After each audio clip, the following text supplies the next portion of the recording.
Assalamualaikum warahmatullahi wabarakatuh. Selamat pagi.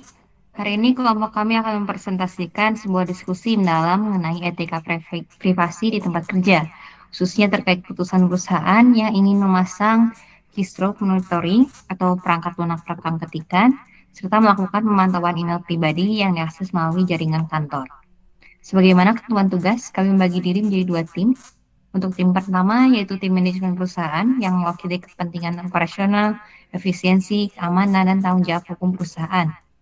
Yang kedua, yaitu tim advokasi karyawan, mewakili hak privasi, etika kerja, kesehatan psikologis, dan perspektif kerja. Diskusi ini akan memeriksa persoalan apakah monitoring dalam itu sah, etis, dan pantas diterapkan. Sebelum mulai, kami mempersilahkan seluruh anggota untuk memperkenalkan diri. Saya sendiri merupakan bagian dari tim advokasi karyawan. Saya Krisnindika Suharyanto dengan ujung NDM 025 dari kelas A.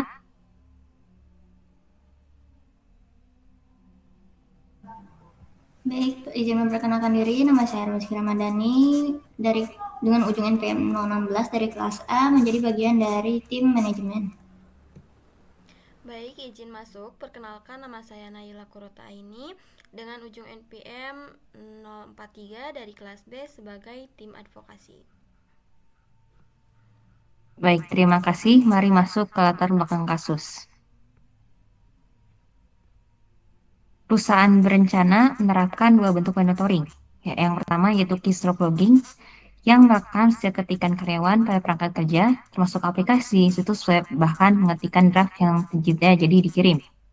Yang kedua yaitu monitoring email pribadi pada jaringan kantor, di mana perusahaan ingin mengetahui email pribadi apa yang saja yang diakses karyawan ketika menggunakan WiFi kantor.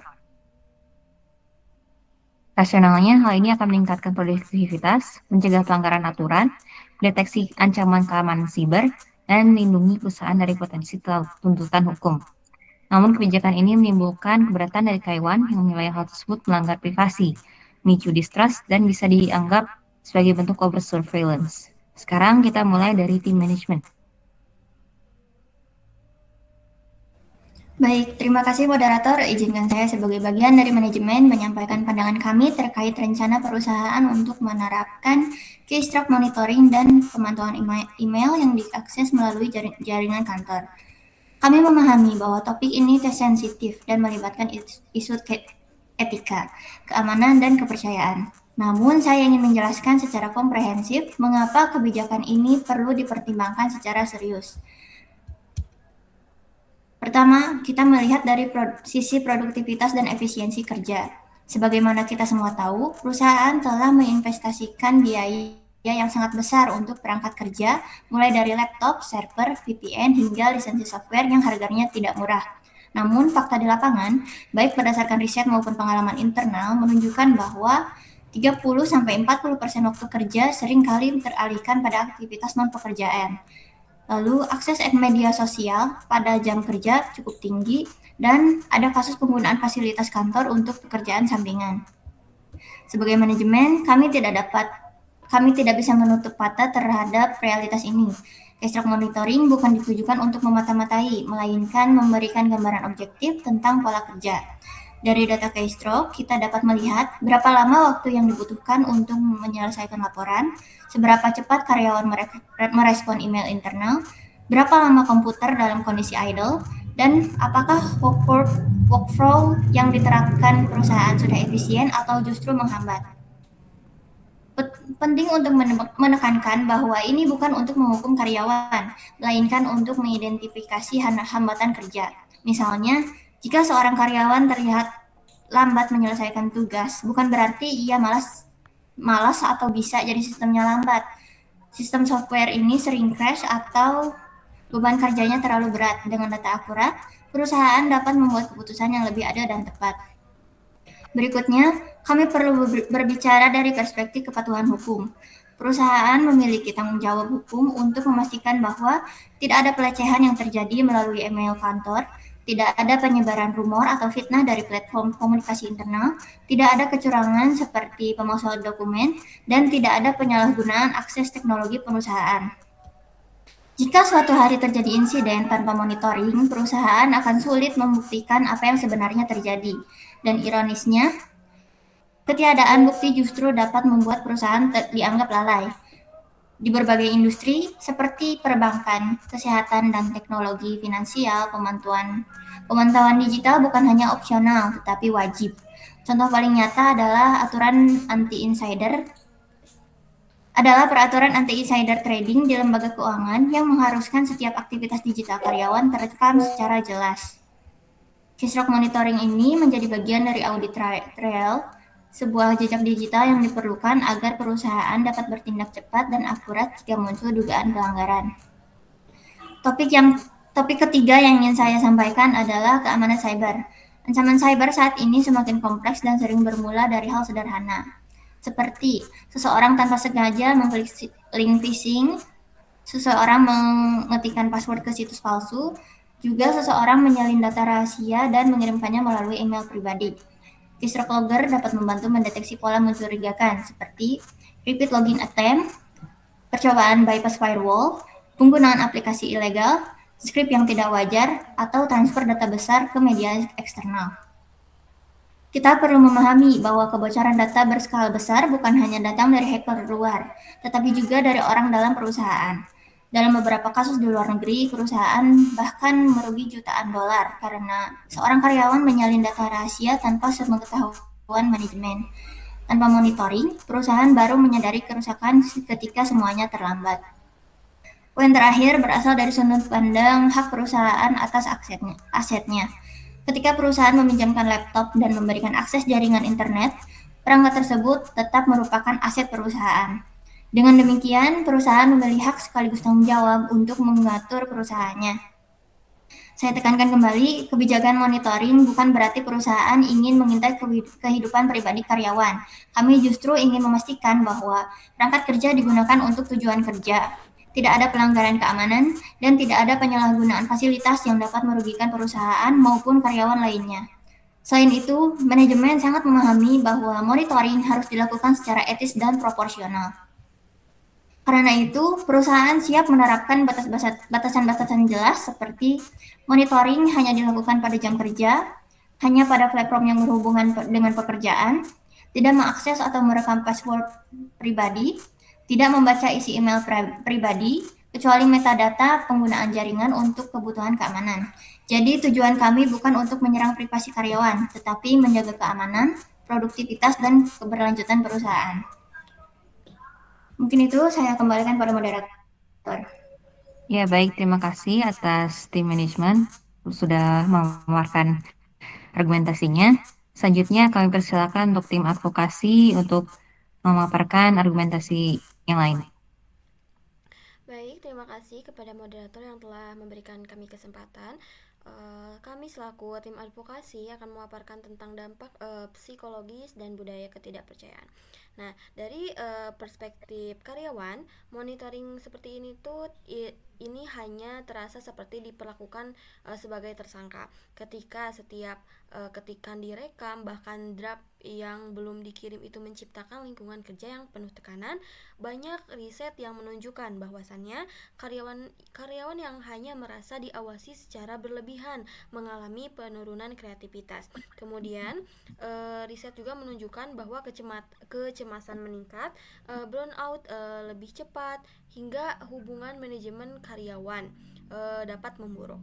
Nah, alih demi alih meningkatkan produktivitas, keystroke monitoring dapat menghasilkan present times karyawan terlihat sibuk, tetapi sebenarnya bekerja dalam ketakutan dan tidak nyaman.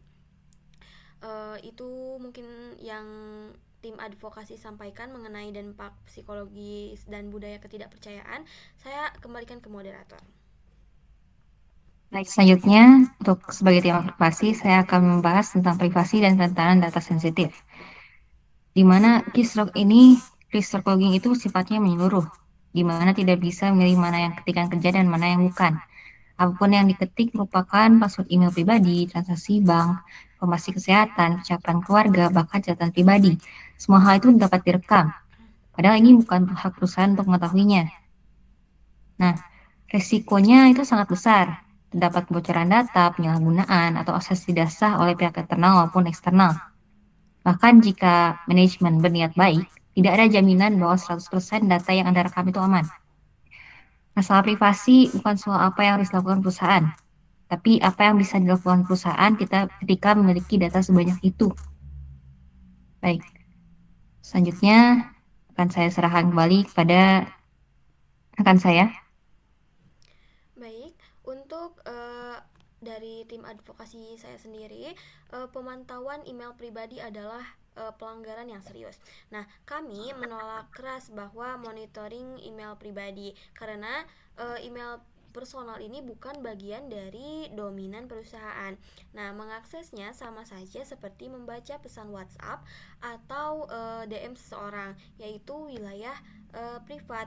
Nah, jika perusahaan mempunyai masalah dengan kebocoran data, maka solusinya bukan memata-matai email pribadi, namun ada teknologi keamanan yang jauh lebih etis.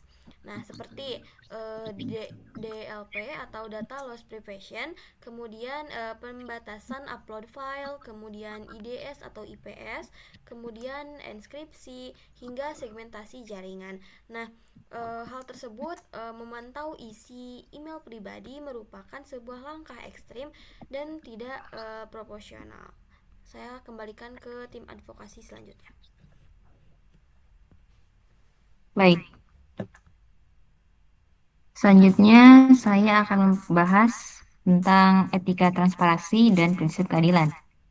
Di mana pada akhirnya inti persoalan yang kita bahas ini kembali pada satu prinsip dasar, yaitu proporsionalitas. Pengawasan dalam lingkungan kerja memang dapat dibenarkan, tapi pengawasan tersebut ini harus berada dalam batas yang wajar, serta selaras dengan etika kerjaan modern yang menempatkan karyawan bukan sekedar sebagai objek produktivitas, tapi sebagai individu yang memiliki martabat. Nah, pertama, transparansi ini menjadi fondasi utama. Karyawan seperti kami ini berhak mengetahui apa yang dimonitor, kapan, bagaimana, dan untuk tujuan apa. Pengawasan yang dilakukan secara diam-diam bukan hanya mencederai kepercayaan, tapi juga berpotensi untuk menimbulkan kesan perusahaan lebih mengutamakan kontrol daripada komunikasi. Yang kedua, itu harusnya ada keterbatasan tujuan, di mana proses monitoring ini tidak boleh dijalankan secara berlebihan ataupun digunakan untuk kepentingan yang tidak relevan dengan kerjaan. Jika pengawasan dilakukan, maka itu harus berhubungan langsung dengan kebutuhan operasional, keselamatan kerja, atau peningkatan kualitas layanan. Di mana hal ini bukan untuk mencari kesalahan atau memantau aspek pribadi yang tidak berhubungan dengan kinerja. 3. Prinsip minim data tidak boleh diabaikan. Perusahaan harus mengambil dan menyimpan data secukupnya, hanya sejauh yang diperlukan untuk tujuan yang telah disepakati. Semakin sensitif data tersebut, maka juga semakin besar pula tanggung jawab perusahaan untuk memastikan keamanan dan kerahasiaannya.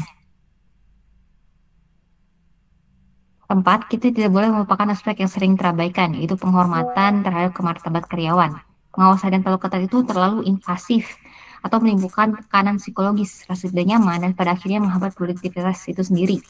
Etika kerja mengharuskan bahwa setiap kebijakan perusahaan tetap menjaga ruang privasi dan rasa aman bagi pekerja. 5. Yaitu perlu adanya mekanisme pengawasan independen. Tanpa kontrol dari pihak ketiga atau seluruh internal yang objektif, kebijakan monitoring sangat rentan disalahgunakan, baik secara sengaja maupun tidak. Pengawasan independen memastikan bahwa praktik yang dijalankan tetap mematuhi aturan tidak merugikan pihak yang diawasi. Yang harus kita ingat bahwa yang paling penting itu dari hubungan kerja dibangun atas dasar kepercayaan. Jika suatu institusi memulai hubungan dengan kecurigaan dengan menempatkan pekerja dalam posisi selalu diawasi, maka bagaimana mungkin perusahaan dapat menumbuhkan biaya yang sehat? Lingkungan kerja yang baik lahir dari komunikasi dua arah, saling menghargai dan rasa aman. Tanpa hal tersebut, monitoring bukan hanya tidak efektif, tapi justru merusak relasi yang ingin dijaga. Baik, sekian argumen dari kami, tim advokasi. Selanjutnya, kami akan memasuki sesi debat silang. Pada sesi ini, kedua tim diperbolehkan memberikan sanggahan langsung, mengajukan pertanyaan, dan membantah argumen lawan. Usahakan tetap menjaga etika diskusi. Untuk debat silang akan dimulai dari tim manajemen. Baik, di sini saya ingin menegaskan bahwa monitoring keystroke bukan alat untuk mengekang karyawan. Namun, kita perlu data objektif untuk mengetahui apakah perangkat digunakan sesuai tujuan. Pada beberapa departemen, kami menemukan penggunaan internet untuk film streaming dan media sosial selama jam kerja. Keystroke monitoring ini membantu kami mengidentifikasi pola itu dengan akurat. Ini bukan masalah ketidakpercayaan, tetapi efisiensi operasional. Untuk data objektif bukan berarti harus sampai level setiap huruf yang diketik. Itu sudah masuk ranah invasi privasi yang dalam. Apalagi ketika tidak hanya mencerminkan aktivitas kerja, namun tetapi menyingkap isi pikiran seseorang secara real time. Nah, ini berbeda dengan sekadar melihat durasi screen time atau aplikasi yang dibuka. Jika manajemen ingin mengetahui pola produktivitas menggunakan activity log, berarti bukan keystroke level data. Tapi activity log ini tidak selalu cukup. Seorang karyawan bisa membuka Microsoft Word selama 3 jam, tapi hanya mengerjakan satu paragraf. Itu masalah manajemen waktu, bukan alasan merekam privasi terdalam seseorang. Tidak semua hal bisa disederhanakan menjadi data. Produktivitas juga dipengaruhi kondisi mental, beban kerja, lingkungan hingga kepemimpinan.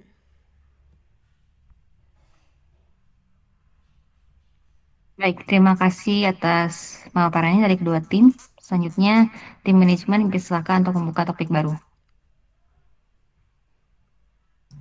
Baik, di sini saya ingin menekankan risiko keamanan. Serangan cyber banyak dilakukan melalui kebiasaan karyawan mengakses email pribadi dari jaringan kantor. Tanpa monitoring, kami tidak bisa mendeteksi apakah tautan berbahaya yang diklik atau apakah terjadi pencurian kredensial. Izin menjawab sebagai tim advokasi. Tapi memantau isi email pribadi karyawan ini bukanlah solusi keamanan. Teknik yang benar adalah mencegah, bukan mengintai. Ada 5 metode yang lebih tepat daripada proposal yang telah diajukan oleh tim manajemen. Di antaranya yaitu firewall pintar, sandboxing link, DLP atau data loss prevention, pembatasan traffic upload, dan juga pemblokiran domain beresiko. Dengan 5 langkah ini, ancaman bisa diminimalkan tanpa harus menyentuh privasi karyawan. Oke, tapi bagaimana jika karyawan sengaja menyalahgunakan jaringan untuk menyebar data rahasia? Hal itu tetap dapat dideteksi tanpa membaca email mereka. Metadata jaringan itu cukup, seperti alamat tujuan, jenis aktivitas, dan ukuran data. Yang dipermasalahkan adalah isi komunikasi pribadi. Nah, itu wilayah yang sakral. Baik, selanjutnya masuk ke topik ketiga. Tim manajemen silakan mulai. Baik, di beberapa industri, terutama finansial dan kesehatan, monitoring seperti ini adalah standar. Kami tidak melakukan sesuatu yang ekstrim. Ya, benar. Tetapi monitoring di industri tersebut jelas aturannya, seperti hanya pada sistem milik perusahaan, kemudian tidak menyentuh akun pribadi, dilakukannya berdasarkan kebutuhan regulasi, hingga adanya persetujuan eksplisit. Nah, menggunakan contoh industri lain tanpa mengadopsi standar etisnya tidak bisa dijadikan pembenaran. Ya, tetapi kami punya tanggung jawab untuk mendeteksi adanya insider threat. Banyak kasus kebocoran data justru dilakukan oleh orang dalam. Baik, tapi mari kita objektif. Untuk mendeteksi insider threat, perusahaan memerlukan behavioral monitoring, bukan keystroke monitoring. Nah, keystroke hanya memberitahu apa yang diketik, bukan perilaku tidak biasa. Nah, kalau hanya ingin mencegah pencurian data, solusinya pembatasan akses, kemudian logging access database, pemisahan hak akses, hingga audit trial. Keystroke tidak relevan. Baik, terima kasih untuk kedua tim. Selanjutnya untuk tim manajemen silakan membuka topik baru. Baik, kami memahami kekhawatiran psikologis, tetapi perusahaan tidak pernah berniat mengganggu ruang personal. Kami hanya ingin memastikan fasilitas perusahaan dipakai dengan benar. Selain itu, kami bisa membatasi agar monitoring tidak masuk ke bagian sensitif seperti password. Baik, izin masuk sebagai tim advokasi. Secanggih apapun sistem, selalu ada resikonya. Seperti contohnya penyalahgunaan oleh admin IT, bocoran data ke pihak luar, penggunaan data melebihi tujuan awal, perluasan monitoring tanpa persetujuan baru, dan efek psikologis jangka panjang. Nah, selain itu juga perusahaan ingin membangun budaya kepercayaan, mengapa langkah pertama yang diambil justru pengawasan ekstrim? Pengawasan menghasilkan kepatuhan, tapi tidak menghasilkan loyalitas atau kepercayaan. Oke, namun jika monitoring tidak dilakukan, bagaimana perusahaan bisa menjamin keamanan? Yang tentunya dengan cara yang benar, seperti aturan penggunaan perangkat, edukasi keamanan, batasan teknis, audit rutin, ataupun pengawasan proporsional. Yang kami tolak itu bukan keamanan, tapi tindakan tidak proporsional yang merusak nilai kemanusiaan dan martabat karyawan. Baik, terima kasih kepada dua tim. Selanjutnya kami akan buka topik selanjutnya. Untuk tim manajemen dipersilahkan. Oke, Kisru gabungan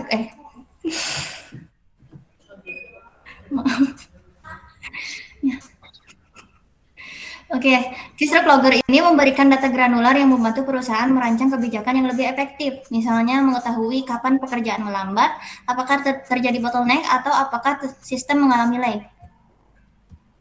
Nah, keystroke logger memberikan ilusi kontrol, bukan pemahaman nyata.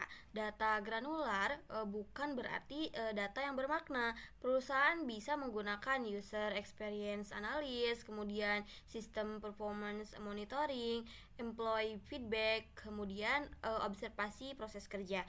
Nah, tanpa perlu masuk ke setiap huruf yang diketik seseorang. Baik, terima kasih kepada dua tim. Selanjutnya kami akan masuk ke dalam sesi selanjutnya, yaitu sesi pertanyaan dan menjawab. Untuk kedua tim, dipersilakan untuk melontarkan pertanyaannya dan dapat dijawab oleh tim lainnya. Oke, silakan dimulai. Baik, pertanyaannya, apakah kalian setuju bahwa perusahaan punya hak mengatur penggunaan asetnya?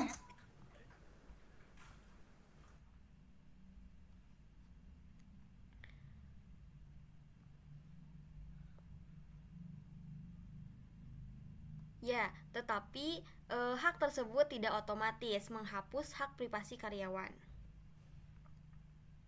Baik, saya punya pertanyaan untuk tim manajemen. Nah, apakah kalian sadar bahwa keystroke logger berpotensi menangkap data sensitif seperti kesehatan, bank, atau komunikasi keluarga? Hal itu bisa dicegah dengan fitur masking. Masking tidak menghapus resiko, hanya memperkecil. Jika ada 1% kemungkinan kebocoran data pribadi, apakah itu etis? Ya, tanpa monitoring itu, apakah kalian bisa menjamin tidak ada kebocoran data oleh karyawan? Tanggung jawab Tanggung keamanan jawab bukan keamanan. dilimpahkan ke privasi individu. Sistem yang bagus tidak membutuhkan pengawasan ketat pada manusia.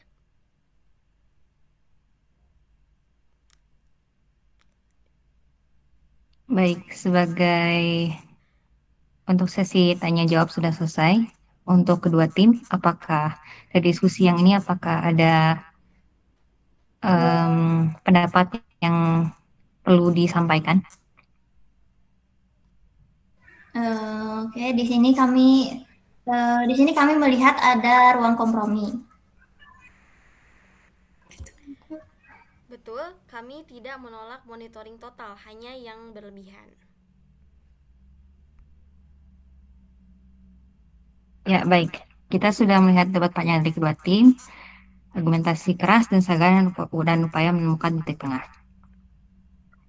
Untuk diskusi panjang ini sudah selesai dan sudah disampaikan oleh kedua tim. Dan dari sini saya moderator akan mengakhiri debat silang ini. Terima kasih kepada dua tim. Untuk sesi debat silang sudah diakhiri dan kesimpulan diskusi yang telah dilaksanakan yaitu monitoring diperlukan untuk keamanan dan kepatuhan, namun keystroke login dan pemantauan email pribadi membawa risiko besar terhadap privasi.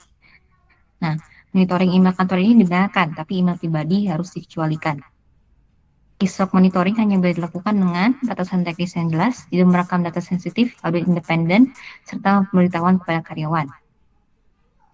Dan perusahaan perlu menyusun kebijakan IT yang seimbang, yaitu menjamin integritas data perusahaan sekaligus menghormati martabat dan hak privasi pekerja. Dengan demikian, solusi terbaik bukan ekstrim monitoring total, tapi pengawasan terbatas yang etis dan transparan. Terima kasih kepada dua tim atas diskusi yang sangat mendalam dan argumentatif. Demikian presentasi kami mengenai etika privasi di tempat kerja. Wassalamualaikum warahmatullahi wabarakatuh. Waalaikumsalam warahmatullahi wabarakatuh.